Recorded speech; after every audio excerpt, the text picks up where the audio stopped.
Thank you all for coming. I've been planning this event for a while, Tanner and Tomic.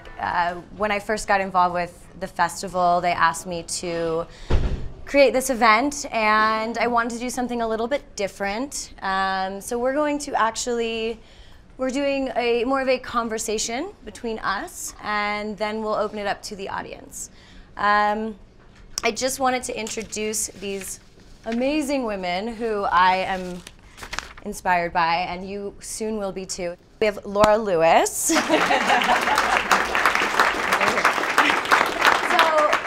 Laura was a film finance agent at CAA, and now she's the founder and CEO of Stealth Mode Startup, which develops, produces, and finances feature film, television, and short form content aimed at a female audience, with the goal of putting more impactful and well-rounded female characters. So that's Laura Lewis. Suzanne Weinert is the president of Flatiron Pictures, which specializes in producing independent feature films. And she has been a faculty member at Fordham University, which is my alma mater. And she's the president of the Austin Film Society.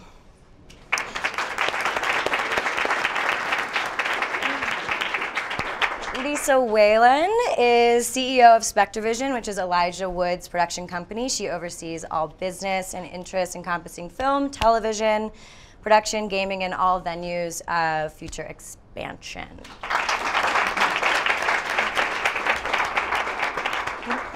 Tiffany Hines is an actress known for her work on Bones, Hit the Floor, Devious Maids, and she actually is a star of Real Artists, which we screened yesterday.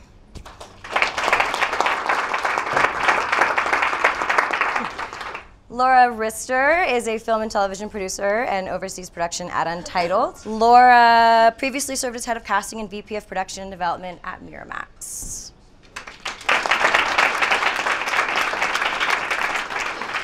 Finally, we have Jennifer Morrison. She's an actress, director, producer. She's best known for her work on Fox's House and ABC's Once Upon a Time, and her feature directorial debut, Sundogs, is closing our festival.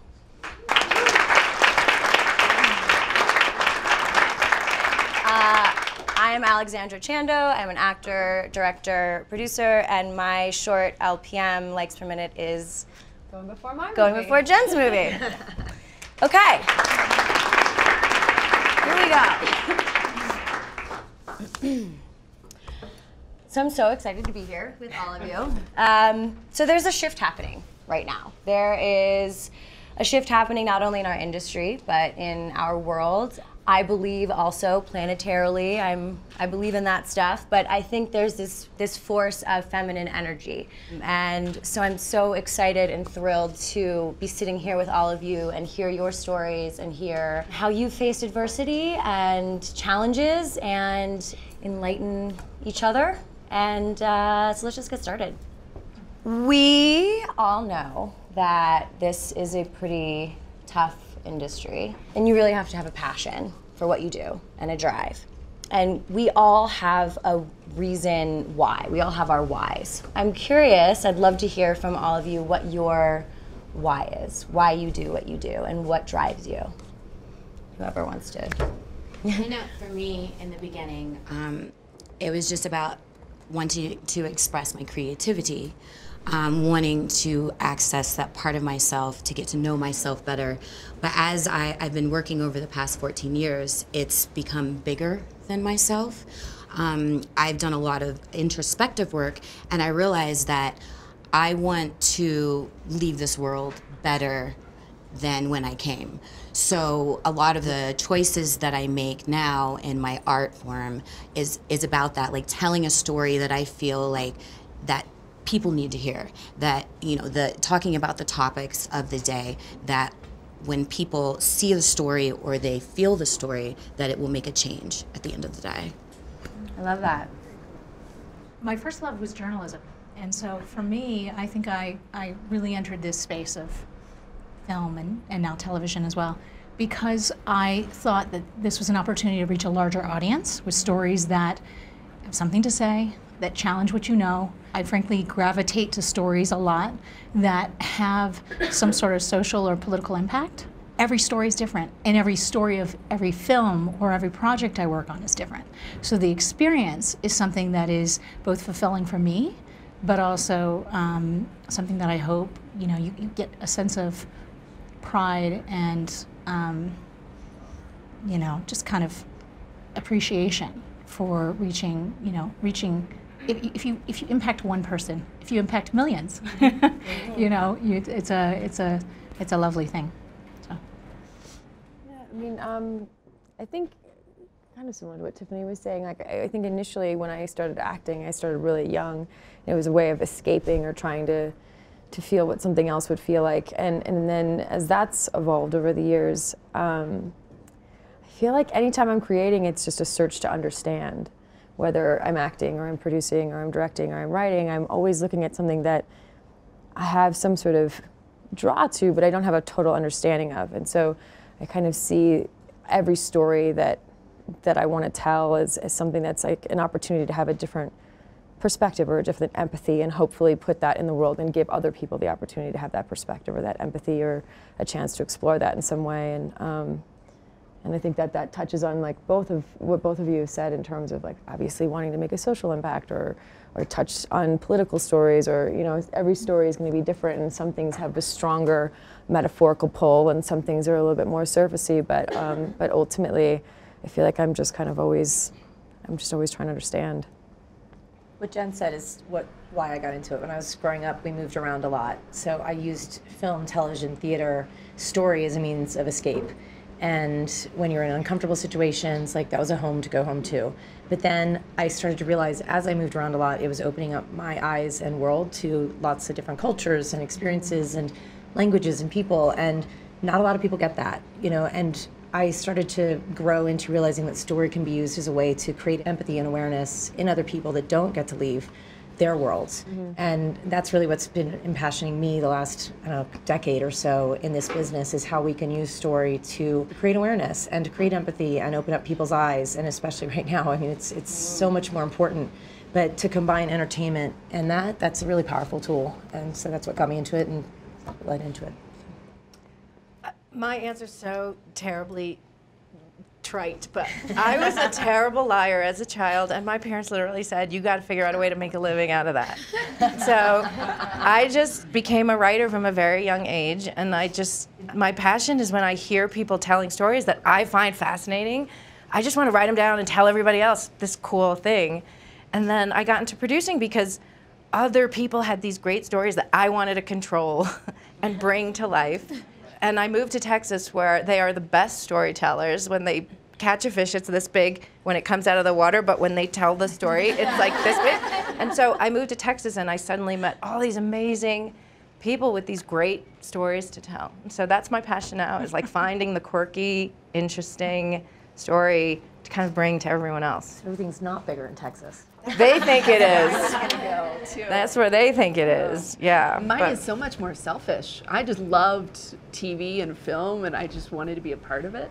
And then as I aged, it was I started to see there were all these people who had these great stories, and I had some business acumen that I'd acquired, and I could help them get their stories made, you know, and navigate the world of. Just because you're good at being creative and telling a story doesn't mean you know how to find financing and avoid people who might take advantage. And I was able to help them, and now I just keep doing it because I really like the people that I'm working with, and I love what we're doing. Yeah. More me-focused, I guess, is my answer. But I feel like that's what this industry, we are me-focused. I mean, we get to where we are because we have to be a little bit me-focused, and it's not a bad thing. Yeah, it's not a bad thing. We keep telling everybody, you know, be focused on everybody else, which I agree with, but it's your life, and you have to decide what's good for you. What as do well. they say? They say, I mean, before you can put the oxygen mask on someone else, Yeah. you have to put it on yourself, right? So, I mean, serving yourself is one of the basic parts of, you know, it's necessary for you to do anything else. You have to serve yourself first. That was something that took me a long time to learn, actually. And, I was all about helping other people, and then I started to let my own artists suffer inside. But I feel like as women, our nature is to be nurturing and to take care of everybody. I know I like to take care of people, and oftentimes I don't put myself first. So I find that sometimes it's it's always so important that we look to put ourselves first, but I feel like sometimes we get judged for it, or we start to judge ourselves. Sure. We start to say, oh, well, I'm being selfish because I'm not, being nurturing to someone else. But at the end of the day, like I said, unless you feed your own well, you can't let other people take from that well, Absolutely. Well, I think that's what's so exciting about right now is women are using their nurturing instincts to help each other too, and to talk and communicate and push one another forward, because I think for a long time we were operating in silos, not wanting to rock boats, not wanting to speak up, and now we can talk to each other and help each other and use our strengths to overcome the things that others have perceived as weaknesses in the past. And I think that's what's so exciting about this moment. So Absolutely. And I also think too, as you were saying, like with the silos, I feel like especially now, women are helping each other out. I mean, there's always going to be a competitive nature, especially in this industry. I feel like a lot of people have the mindset of like, well, I could be successful or you could be successful, instead of I can be successful and you can be successful. I think there's room for all of us. So, like as Lori was saying, I think that we, as women now, are really helping each other out. I mean, are there women that have helped you kind of get to where you are now, have kind of opened a door for you? I have an amazing mentor. She's 70 years old. She still works in TV and film. She's worked on Broadway, and she's from the Bronx, so she just says whatever is on her mind. And she really opened my eyes, to that, because when I met her, I was like, well, I love this thing that I do. I really just want to win. I've always been a competitive person by nature. And if something didn't work out, like as an actress going out for roles, instead of seeing it as, this is a business, I would be like, well, that role was right for me, and and the thing that I learned was, if that door didn't open, that wasn't my door. That was not my door. I really do believe in the fact that everything happens for a reason, and we are stronger when we collaborate. So if I had a friend that, would be going out for the same role, it was like, hey, I love your work, you love mine. Let's both go out. Let's go get coffee. Let's talk about what are you doing? What am I doing? Are there any projects that we could work on together that, come up with ideas and write together? Like one of my girlfriends, she's a really great writer. I'm terrible at writing. I've tried. I've locked myself in my bedroom before. I have these great ideas. I sit down. I've read Save the Cat like 5 times. It's not working, but she's a fantastic writer. She's amazing. And, we were competing at a certain point, but we became really close friends. And now we're both actresses. She's a writer. I'm a Virgo. So I'm like, oh, I will be great at producing because I can keep all my ducks in a row, And so now I'm finding these amazing ways of, we just combine all of our great talents together, and then, they say, why say the sky is the limit when there are footprints on the moon? The more you keep each other together and you support each other, then, there's nothing that you can't accomplish, in my opinion. The business aspect is important, though, where people coming into it, if we're both going after the same project and someone else gets it, I don't care. Like you said, that was somebody else's project. But there's no hard feelings. There's no, like, I will be happy to work with you on the next project. I know this is a business. And I've found a lot of people, I have a corporate background, so I've just really been in LA doing independent film the last couple of years. I've found a lot of people take it very personally. It's their baby, it's their passion. So it's been hard to navigate, feelings. People's feelings just going, I'm not doing this to hurt you. I want us all to have what we want. Let's talk about how we can do that together. And when you put things forward like that, I think a lot of people maybe do that and don't mean it. So it's interesting, even when I try to be, well, let's find something else to work out, let's do something else, I'll often get pushback from people being like, everybody says that. It's like, oh, but I actually meant it. Yeah. How do I communicate They do eventually get over it. I mean, that's the thing. Is like, I mean, it's like as much as people in the moment in this business get all riled up about whatever thing happened or whatever thing they were chasing they didn't get, and at whatever level, whether it's as an actor or a director or producer or an executive trying to buy a book compared to some other company or whatever, they do get over it. And I ultimately, I mean, I get asked about this a lot when I'm directing, and I said, you know, I never take anything personally when I'm directing, because the reality is I should expect everyone to be highly sensitive because they're highly creative.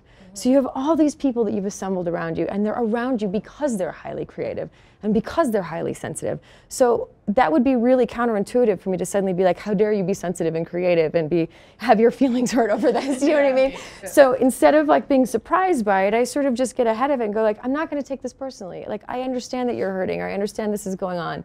And if it's on set and it's a problem that comes up, I'm like, I get it. Like, how can I help you? Like, tell me what's going on and how can I help you? And it immediately disarms people, because instead of me being defensive or me telling them why they shouldn't feel that way or whatever, then they're immediately disarmed by like, how can I help? And it's this similar to what you're saying of like, what's the next project? What's the thing we can work on? And that doesn't mean that their feelings are gonna be better in the next day or week or month. But you know, a year from now, they probably won't even remember what that thing was, and you will work with them. And if you prove it to them, I'm taking action. I really am going to finance your next movie, and then you'll know I was telling the truth. You know, but you have to wait. For me, when I entered the independent space, I found that I was often working in a sea of men. Right. And so what that meant is you had a lot of investors that were men, you had decision makers that were men. I've been fortunate to be able to work with a few female filmmakers, but what I've been starting to do is start to evolve the situation so that because I am often structuring the financing on my projects, but I work among all of these men. And there might be a man associated with that investor. In order to really impact things, the women need to be more in decision-making positions, which means, especially in the independent space, you need to be aligned with the money. Mm-hmm. So that's the change that I'm working on now, so I can create more opportunities. I mean, one of my favorite DPs was a woman, and yet there are few and far between on these movies, you know, across the board that I'm seeing made. That's going to change, and it's changing by the day at this point. But I think that is, and then once you have that, then you have to create like a coalition of like-minded, you know, partnerships to try to be like, okay, what project can we get going together? The sea change is happening. It's really clear. The energy is amazing. But I firmly believe it starts with being in that position of who's financing, you know. That. In Texas, we've been very lucky. We have a lot of female investors.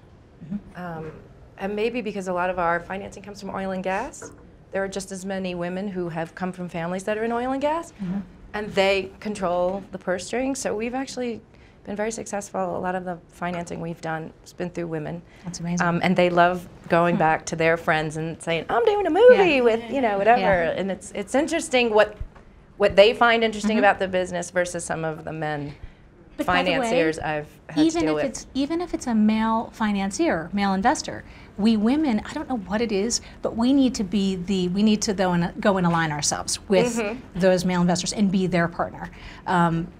Maybe it's my experience, but more often than not, I find that as I'm pulling together my projects, it's just, you know, it's not, there isn't enough. It's a lot of men. Yes. Yeah. Yes. But also that's not, going back to what I was saying before, is I work almost exclusively with men, which, as you said, trying to change, but they are very sensitive when someone slights me, when, you know, we're talking, I'm the boss, I'm the CEO, and we'll get on conversations, and people will talk to my male partners, and I'll do a quick, hey, decision makers right here, talk to me. They're not giving you any money, I am. Like, so a quick little thing like that, but they get furious. How could they disrespect you like that? I'm like, it's the world, who cares? I'm not gonna take it personally. I'm not gonna let it impact me or eat away at me. I'm just gonna keep going. And next time they're gonna talk to me, because I'm the one who gave them money. Yeah. So it's just changing it by action. It's knowing that it's not gonna happen overnight. Exactly. That's something that we all try, I think everyone at this table, we all know each other well enough to know, like, we've kept that in perspective, that we're like, you can't change where we're at in history.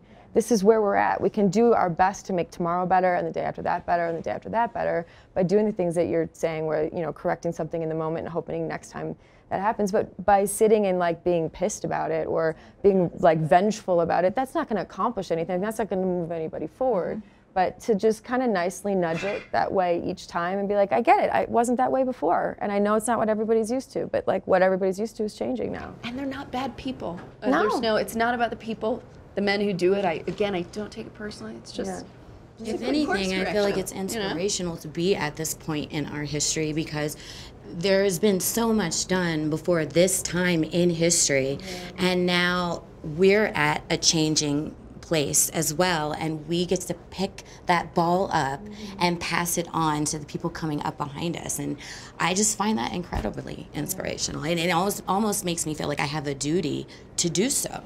We do, by the way. We have that. We have that duty. We have the duty to speak up and make people aware and normalize different points of view. That's women. That's different people of color in power positions, in green light positions, in creative positions.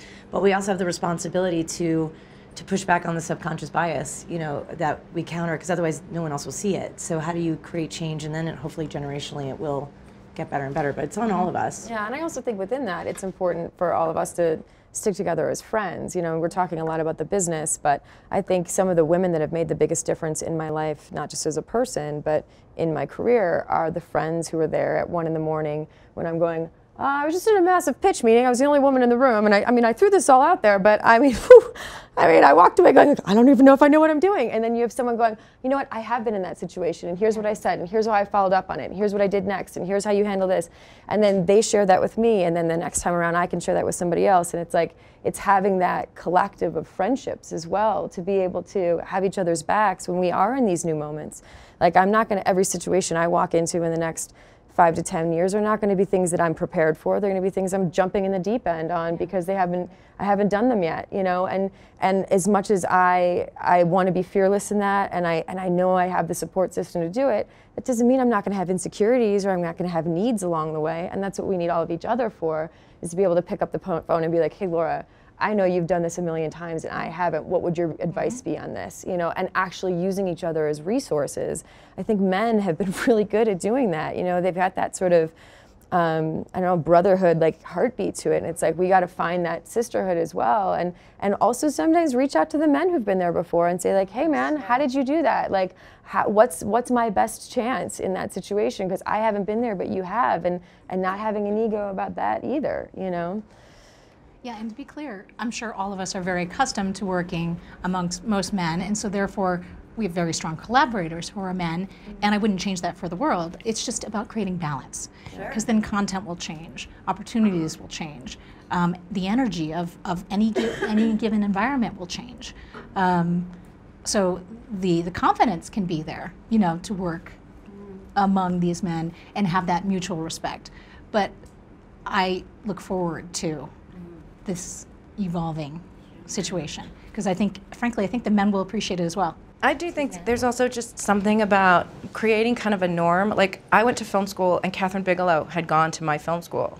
So she was a big, huge action director by the time I came along. It never occurred to me a woman couldn't direct action movies, because Catherine Bigelow came back and told me she did it. So I was like, okay, great. So that suddenly actually became a paradigm for me, and I think it's really important that we all, as we move forward, remember the women that did come before us, who inspired us, and then we also give back. And at the educational level, I think it's really important, because I see a lot of women in the screenwriting programs and the directing programs and the producing programs, but then when I look at them 10 years later, I see they've fallen away from the business.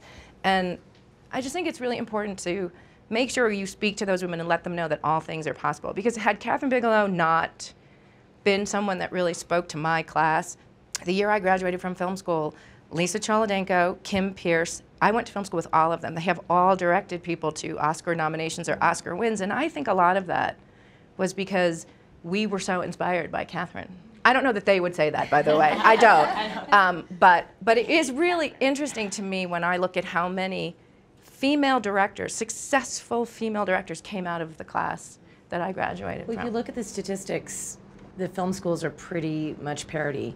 And then it's the people that opt out because they don't see that path for themselves, or see it'll be harder for them because of who they are. And I love the initiative that's just started 2 weeks ago. I think the Female Filmmaker Friday hashtag, just posting pictures of just showing people on set doing. Because if you can't see it, you can't be it. And I just find that so inspiring. And it's not just for directors; it's for all of our different functions in this business. And we need to do more of that. So it's not only just sharing our stories with each other so we can inspire others to graduate and go on and direct, but also helping each other, as Jen was saying, and mentoring your question about mentors, I was like, I haven't had one mentor, but I've had a lot of, my friends are my mentors, like my colleagues. I have, because I did have those women ahead of me that were no, there's only room for one of us at the table. But it's been my colleagues at my level, like, no, let's help each other out. Let's not be those people. And so whether it's sharing stories and bolstering other filmmakers by action and doing, and you're directing a film, you can hire people around that help and bolster them. And also just helping each other out with what we don't know and being okay to admit that. That's what's really inspiring right now. So yeah, that was a long-winded way of saying I agree with you. And on that note too, of mentors, what's interesting for me, my mentor in directing is a man. Like he champions me. I shadow him on network TV shows, and he champions me. He texts me and makes sure, like, putting a shot list together, or when I was doing my short, when I was prepping, he was like, let me know if there's anything you need. I would call him, pick up the phone. So men too are the ones who can champion us and help open those doors. Maura, you were talking about friendships. I read somewhere that, you know, you are a direct reflection of the 5 closest people around you. And, you know, when I first came to LA and it was really young, and, you know, I was friends with everyone, you know. And then over time, I started to learn I had to be very selective about the people that were around me. And my 5 closest friends, you know, I have some friends that are way beyond where I am in the industry. And they are an education in and of themselves, you know, because they've already been where I've been. And even though I have like my main mentor, I've got all of my friends around me too, who they'll be supportive sometimes, you know, especially as an artist, you know, there are days when you're on the couch eating Cheetos, crying into them, you know, like that. I just, you know, you have those days that are rough, and it's nice to have someone there who is positive, who can say, you know, you can do this, you're gonna be fine. This is how all artists feel at the, you know, everyone's been there, you know, because when we're going through it too, sometimes we can say to ourselves, you know, this is the journey that I'm going through, and you can kind of become like, but we all go through the same journey. And there's some camaraderie in that. Yeah. Also, some people around you who are going to challenge you. Yes. You know, it's nice to be championed. It's nice to kind of have your back rubbed, but it's also like, okay, well, what are you going to do next? What's your next step here? That, for me, I have a few friends who do that, and that's made a huge shift in my perspective and in my career. Yeah. Honesty. I mean, it's like whether it's your female friends or your male friends or business colleagues or whatever. I mean, I think that the thing I value the most in the people closest to me is their honesty. I can handle bad news. I just want it to be the truth, you know?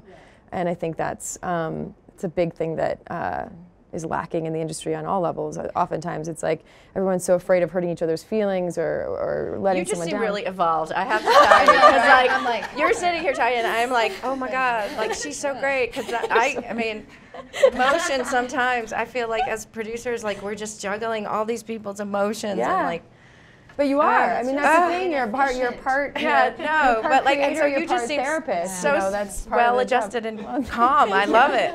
I don't even remember what I was talking about anymore.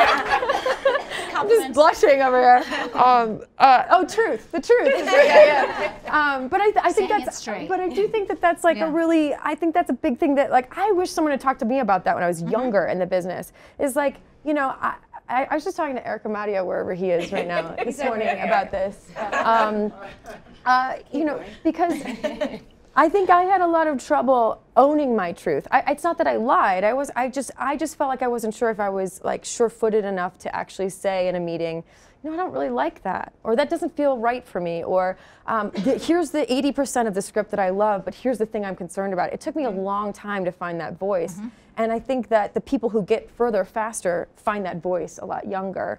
And I'm now sitting in rooms, and this is what I've been so excited about in the last few months with everything that's changing with Time's Up and with the post-Weinstein stuff and all that. It's like, I, for the first time, sit in pitch meetings, and I sit in meetings with executives, and I sit in these rooms, and I feel genderless in the way that you want to feel genderless. I do not feel like I have to carry the weight of like, oh, I've got to like play the girl act in this room and like, you know, stroke everybody's ego at the same time that I kind of make my point, but I don't totally make my point. You know, and so it's such a relief to be free of that and be able to sit in the meeting and be like, yeah, I love all that, but I really don't like that thing, and here's why. And then they can challenge that, and we can go back and forth on that, and that's fine. And we have a totally like toe-to-toe conversation about it where it's kind. It's not contentious in any way, but it's honest. And then by me being honest, they feel like they can be honest. And then suddenly you're having a real dialogue and you're actually doing something. Instead of everybody dancing around and like not really saying what they think and not really getting anything accomplished. And it's an exciting time because I feel like the truth is suddenly being valued and it's like being pulled to the surface in a way in the industry that it hasn't always been. I feel like it's the beginning of a shift and a new renaissance in our art form, which is like incredibly inspiring. Well, and appreciate that your experience is knowledge, you know? By the way, as much as your failure is knowledge. Like all the times that we things didn't work, I carry that with me, and then you're like, okay, as long as I remember that didn't work, and I adjust. And once why you start, it didn't work. Yeah, and then once you do that, then you can impart that knowledge to other people and have a sense of humor about it because you say, I've been there, you know, like it's okay. And you know? some of my like worst, you know, again, coming up in a corporate environment, I was always at the table being like, oh, okay, we're at the table, and they said anyone who wants to talk, even though I'm lower than them, can talk. So I did. And then afterwards, I would be taken aside and be told, hey, that wasn't real. You weren't supposed to talk. I was like, oh. Cool. Yeah, but that happened to me a lot where it was like, well, nobody's doing this job, so I'm just going to do it. And then somebody would say, hey, don't step on any toes. Like, you are not the person who should take over stuff.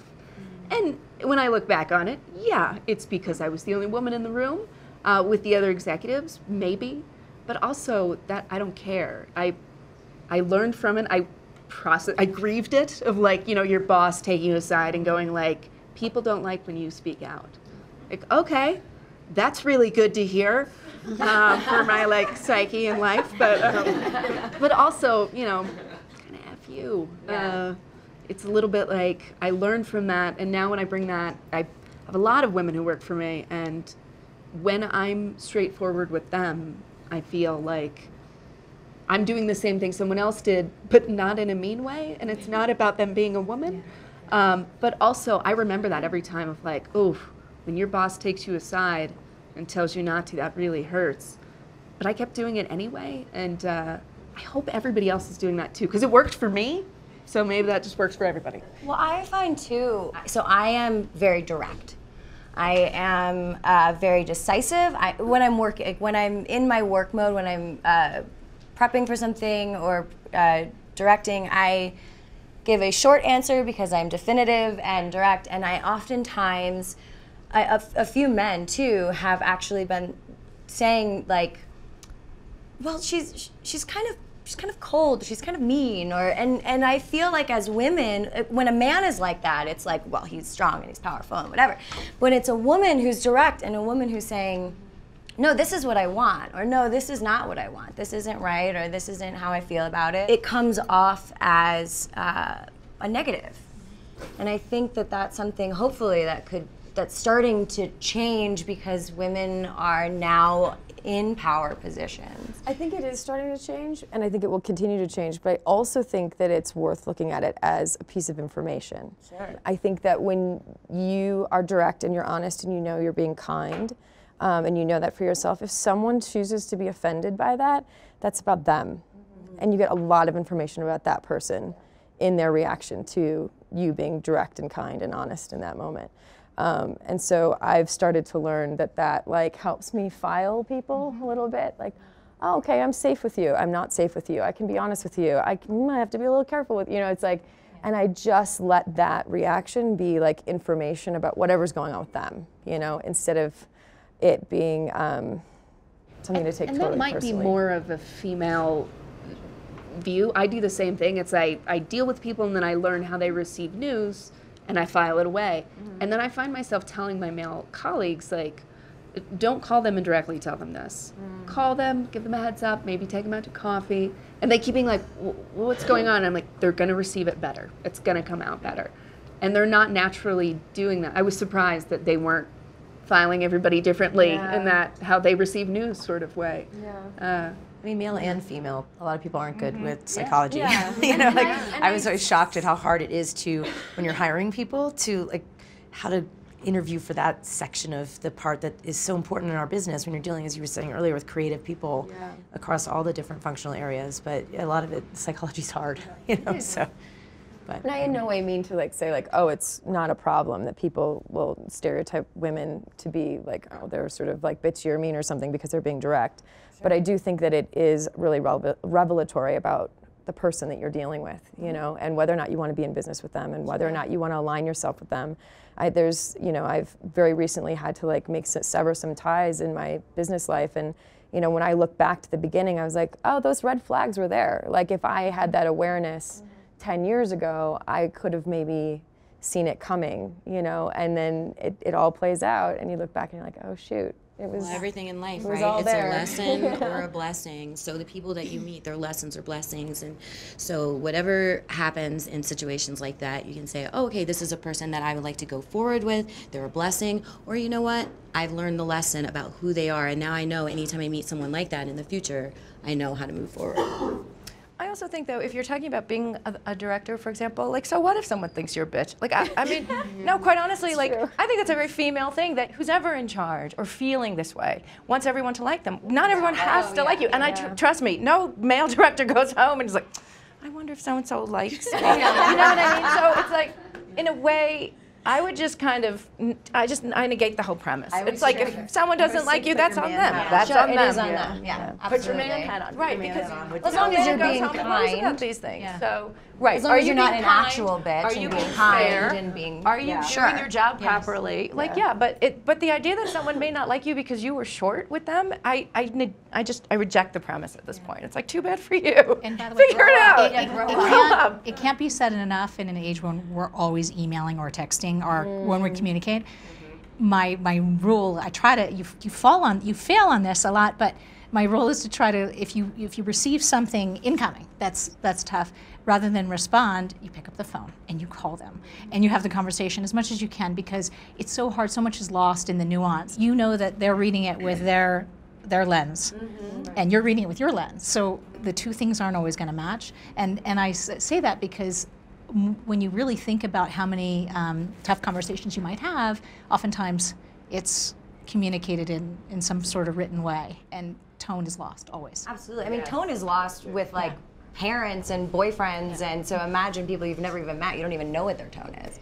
Yeah, I used to get bossy. My emails were bossy or direct. And now people say I'm East Coast. She's very East Coast. I get that. I get East Coast too. I think I think it's a good thing. From New York. Yeah. Oh, why? Because I cut to the chase and I say what I think. I also like the 24-hour rule. Like if you know you have to respond, and it's a big old long email you got from someone about some budget issue or something, and then but they're coming at it with a whole load of stuff that has you reacting, wait 24 hours. You'll answer so differently. You really will. I draft. I always draft it and I'm like, save. Yeah. Coming back to it. The other person is expecting you. Yeah, they want you. They're trying to get a They want rise to out of rise you. out Yeah. of you. And so when you don't respond, they go Yeah. crazy. It's fantastic. True. It's the power. It's the power of the nothing. Yeah. I'm giving you nothing. Especially because I'm like a quick draw on the I'll get email. back to So when you don't respond, it says a Yeah. lot. Exactly. It's true. Silence is powerful.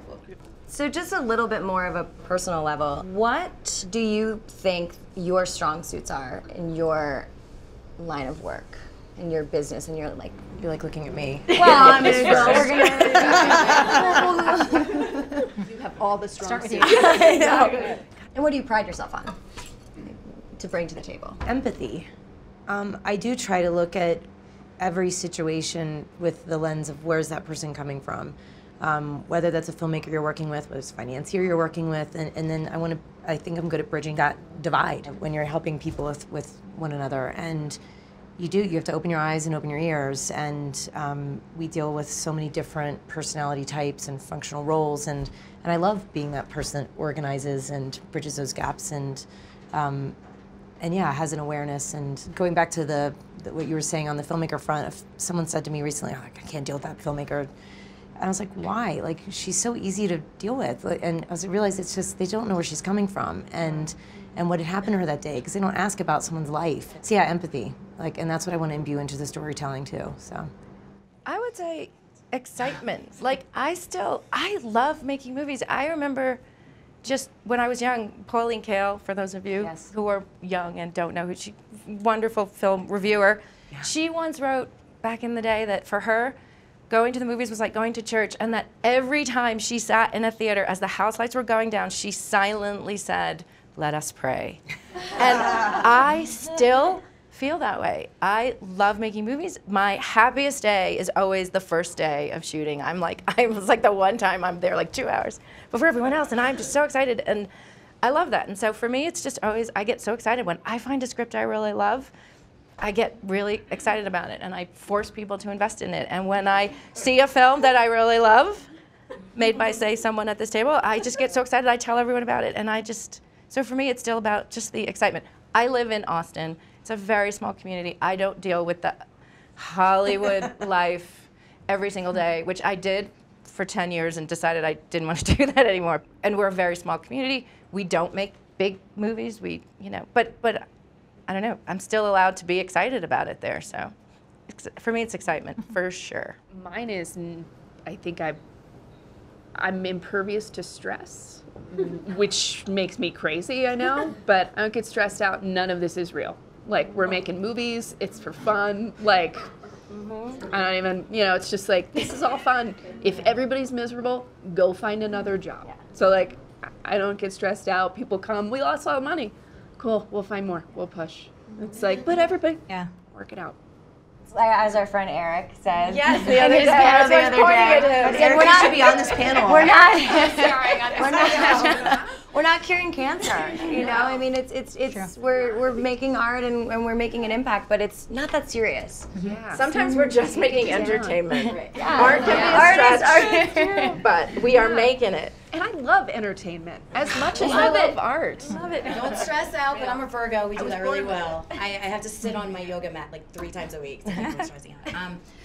No, for me, I would just say my work ethic. I have just a crazy work ethic. I don't know if it's, some people say, oh, you're from the Midwest. Everyone's like that from there. I'm from Cincinnati, Ohio.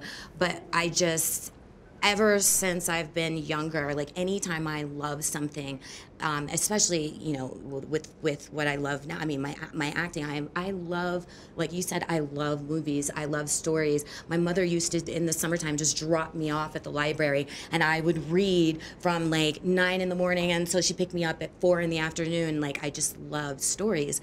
So because I love what I do so much, I just work very hard at it. I invest myself. I'm constantly reading. I know a lot of times people that are working actors, they don't continue to study.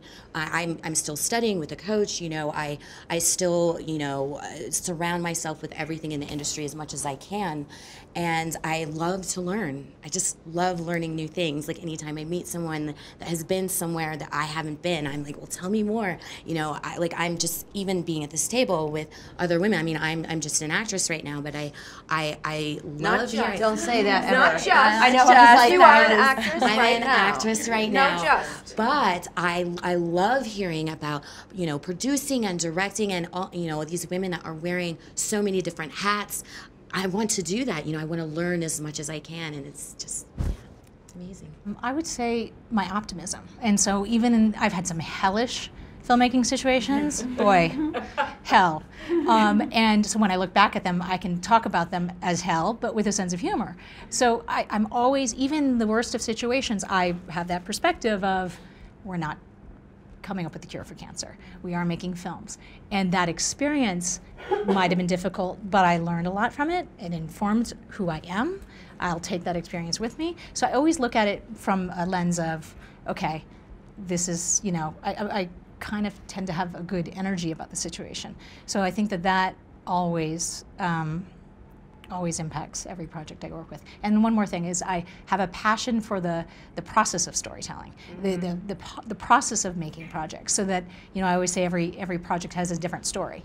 So it's like, on the one hand, you have this great project, this great film, or what have you you're working on that you get to bring to the world, but you also have all of these amazing people you met along the way, and a new city you shot in, or something crazy, crazy story to bring with you. And everything in life is about your experience and about the moments. Yeah. So taking that with me, I think having a passion for taking that with me, and knowing that the next project's going to be unique and unto itself is great.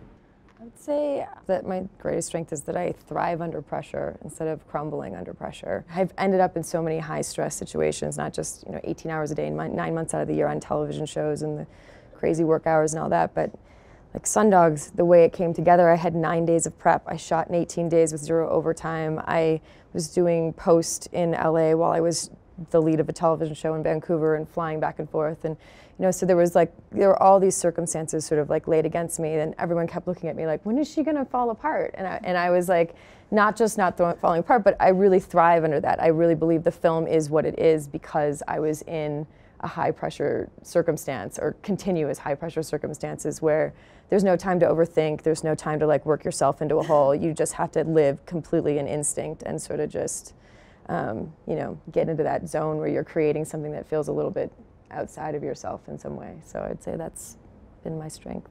Are we asking other people? Yeah, we can open it up to the audience. Anybody have any? Okay. Go ahead. My job as a filmmaker, I feel like, is to make content. And I wonder, for each of you, how you would like to see the content change.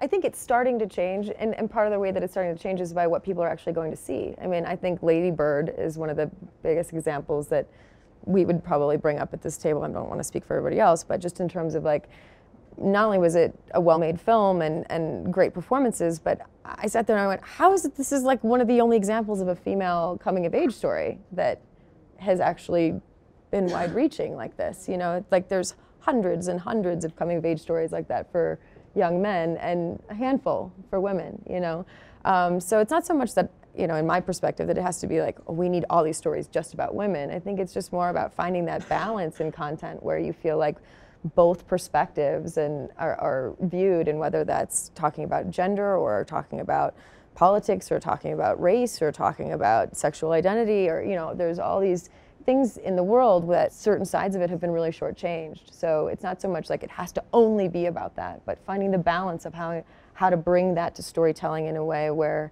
there is something for everyone when they come to the table to see something. Well, as a filmmaker, you have the power when you're writing and or casting and or direct to make those little decisions, like who's playing the different supporting parts, what jobs do they have, like all those little things weed into our brains, and you have that unique power to do that, even if it is a male protagonist, or look for as Jen was just saying, there's certain themes. Look for other stories that may represent or carry those themes. Those are all different things you can do in your storytelling to help to change that momentum. And then to Lady Bird's success, also for everybody, like as an audience member, vote with your wallets. The Marvel movies are gonna be fine, no offense to all my friends that work at Marvel, but like, there's so many other things out there to go see and participate, because that's really how it helps us get more made, is if they make sense at the box office or on television with the ratings, so that's really how you can help keep all these other stories alive. And this last year has been a testament to that with Lady Bird and Girls Trip and obviously Wonder Woman and Hidden Figures a year ago. So keep that going. So many more stories. Moonlight. Also, below the line, put more women on your crews, and it's going to take a lot more time. I have 3 people working for me that I've asked separately, get me lists of people, women and people of color, who work below the line, and they're going to every different organization. It's slowing every film that we're making down because I keep pushing this, and everybody keeps going, we don't want tokenism, and I'm like, I just want it fair. I just want a good representation. And I know I'm taking up too much time, but like, this is important. It creates different dynamics. It's the investment of time now so that it pays off later, because the reality is it's the same thing. It can't happen overnight. We can't go, okay, well, tomorrow we're going to have 50% women below the line on every crew, because they haven't been trained to do it, nor have they had the experience to do it. So we have to invest the time. I have here real artists. We had 75% women and 50% women of color, but to get, our director, Cammy, and producer, Cameo Wood, for her to get that, to go through, it literally took us months. It took us months. It was, people were not jumping on board with that. And some of them aren't experienced enough. Like, we've had so many directors where I'm like, I'd really like a female director, let's look at lists. And you talk to a bunch of people and you go, all right, they're not experienced enough. We have to go with someone else, but maybe we can give them an opportunity to do something else. I was just having a conversation with someone who was talking about how Ava DuVernay picked up the phone and called a filmmaker I had worked with before who hadn't been working in a while, and I wondered what she was up to, and she had gone into education. She was you know, working as a professor somewhere. And she picked up the phone and called somebody else in New York, similar situation. And what was happening is these filmmakers had lost confidence because they weren't given opportunities. They didn't have people believing in them. She called them, she got them on her show, Sugar, I think, right? Sugar, yes. And what's happened? They're like rocking it. They're like rock stars, and they're getting all these other new opportunities that are coming from it because they never lost their They always didn't have the support system. They were always talented. They didn't have the opportunities. Well, there's Kat Chandler from Austin is now the showrunner on that, and we invested. We put Hellion on the map, Tanner and I. Like we wanted. She was an amazing female filmmaker with an amazing story, and we were like, great, let's go do this. You can't put a price tag on belief, putting belief and confidence in people, instilling that in people who don't have the opportunities you do. And it doesn't just change the dynamic on the set, which is a great point, but it's also those people are now friends. So the next project they might make together, and then together, it's just cyclical. That was a really long answer. Sorry, you know. I'm wanting, maybe a little commentary on ageism in this business for women. You know, like for men, it's not really an issue. Like as you get older, you get better, sort of thing. And also, are any of you mothers? I am. Am I the only mother here? Okay, cool. No, it's cool. Yeah, so I'm going to talk for everybody. It's a rarity. Is it okay if I turn? But it's really hard. I didn't think it would be because of my just brazen confidence that you know, I was a mother, and that's not going to change anything. And it's super hard. She's 2, and I'm constantly looking up diaper prices and things where I could be bettering myself, and I eat terribly now. It has wrecked my life. No, I'm kidding. It's been great, but it is hard. And when you're at a table, I've always, I'm gonna say something obnoxious, I've always looked younger than I am, but that's always been a problem for me. Is if I'm at a conference table, nobody takes you seriously. Yeah, and that was always a problem because I was always at the executive table, and I was really young, but I was also a young woman who just didn't want to wear makeup because she's lazy. So she looked a lot younger.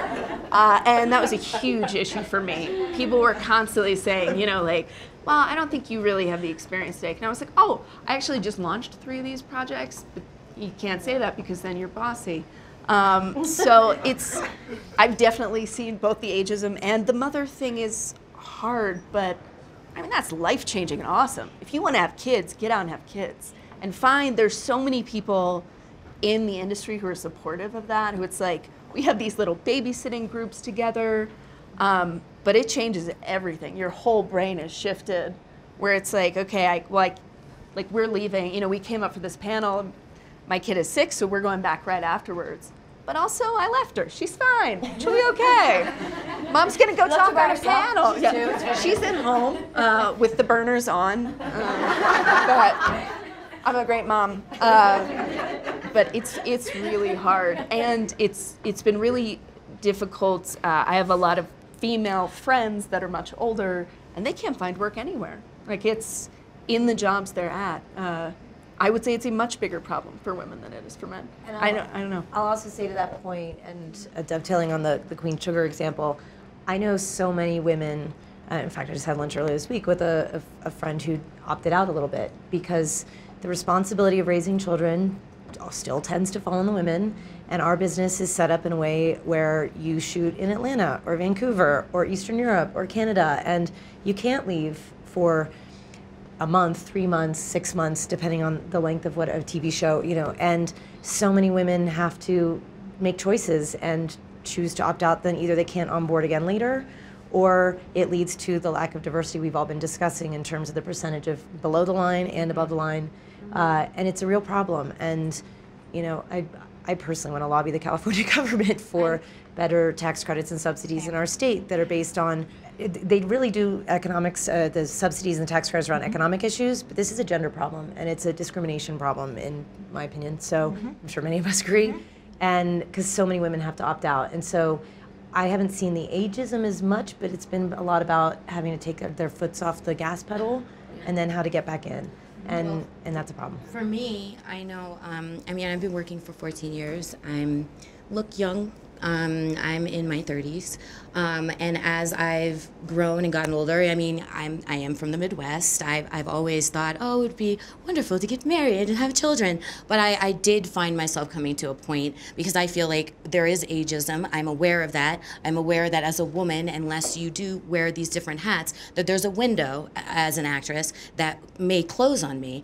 And being faced with that, I have kind of felt the need to make a choice, to say, you know, I love my craft, I love what I do, I would love to find, you know, to find someone to marry and have children with, but I feel like I kind of have to choose between those loves, because as a woman, you know, I feel like if I do take time out away from my career, that window may close on me, and then what do I do?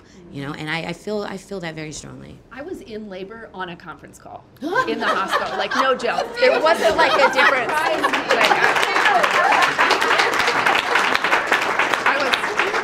My husband was there. He was there too. But like I was, yeah, he showed up.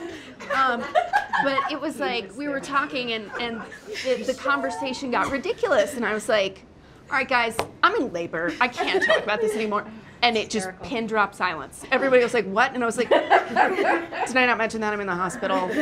I'm waiting forever, but like, I can't go. Yes or no? And they were like, yes. So I actually closed a deal because everybody was so, but you have to do that. Like, because I wanted it, it was just like, all right, that's what I'm going to do. And you can be like, oh, the world's so hard. I'm a mother and I'm doing this. Or you can just be like, I'm doing it all. Cool. Go with it. You know, it's fun. Yeah. To speak to your question, or what you were asking us to speak to, I think there's for sure ageism. I mean, it's undeniable. But what's exciting about what's going on in the world right now is because of all the digital platforms and because of like how the industry is changing, it's giving everyone opportunities to have a voice. You just have to have that voice, which obviously you're doing that. You're creating your own content, you're producing and starring in your own project. And I think that that's the thing that kind of like the younger generation in this business needs to sort of really take hold of and realize that if they want to continue past those years, that someone might start to like box you out and decide that it's over for you. You know, that's when you find your voice and you write your TV show, or that speaks to the world that you came from, or pair with a writer that's great about it, or have your YouTube Red channel, or, you know, it's there. You never know what path is going to take you to what. You have to just do. You have to make stuff. And I don't know how we get around the problem that like age is an issue. I mean, it just definitely is. It's funny because when you're too young, they don't take you seriously, and then when you finally get to be an age where they take you seriously, they tell you you're too old. So, you know, I don't know how to solve that except for by creating your own content. You know, and finding ways to put your voice in the world and not wait for someone else to put your voice in the world. I would also say too, it's important to not just be a creator, but also to be a participant in the business aspect of it, because Hollywood or the industry responds to money. So if there is a film that gets made and the cast are women over 50, or it's made by a female director over 50, you should go and see that movie. Even if you walk in, buy the ticket, and get back in your car and go home to your kid, buy the ticket. And I remember this is a long time ago, when Oprah had her own show, there was a movie that came out, and I didn't bring my phone, but it was an African-American director. It starred Sanaa Nathan, and she played a woman, a very successful professional African-American woman who starts dating a white guy, and he's like a landscaper or something, and her family, everyone reacts to it. It was a African-American director, female, African-American female producer, African-American female star, and Oprah made the point that this was the first time a studio had ever done that, and that all women should go out and support it. So that weekend, we all went out, we all paid our money, and we all went to see it. So it's like, it's great to be a creator, but you also have to participate in the business. If you want to see those kinds of movies continue, you have to spend the money to go see them. It's not enough to just say, I'm gonna put my stuff out there and expect everyone to embrace it if you don't embrace the other stuff. And it really is, it's dollars. I hate to be so like, Participate in the you know, of the business. it's called the business. And it reacts like a business. And so, you know, pay attention to what's out there. My father loves to remind me constantly it's show business, not show art. Yeah. So Right. Or show he'd be friends. very proud that I'm quoting him right now, but yeah. So To your question about motherhood and balance, one of the things I've been doing, well, first of all, I should say that I had to, it's just a personal choice, but I felt like I needed to foundationally, foundationally and financially get to a certain place for myself in my career before I was prepared to be a mother. I'm in that headspace now, but part of that growth was also looking to really good friends of mine in the business who I look at as mentors, who are doing it, like they're balancing children and they're amazing in their career, and they're doing as filmmakers, as producers, as writers, actresses, and I quiz them and I talk to them and I ask them how they do it, and every one of them has some different piece of advice, but I find it very enlightening for me, and when I see that they can do it, then it kind of gives me that little, that extra confidence. Thank you all so much. This has been really amazing. Thank you, everybody.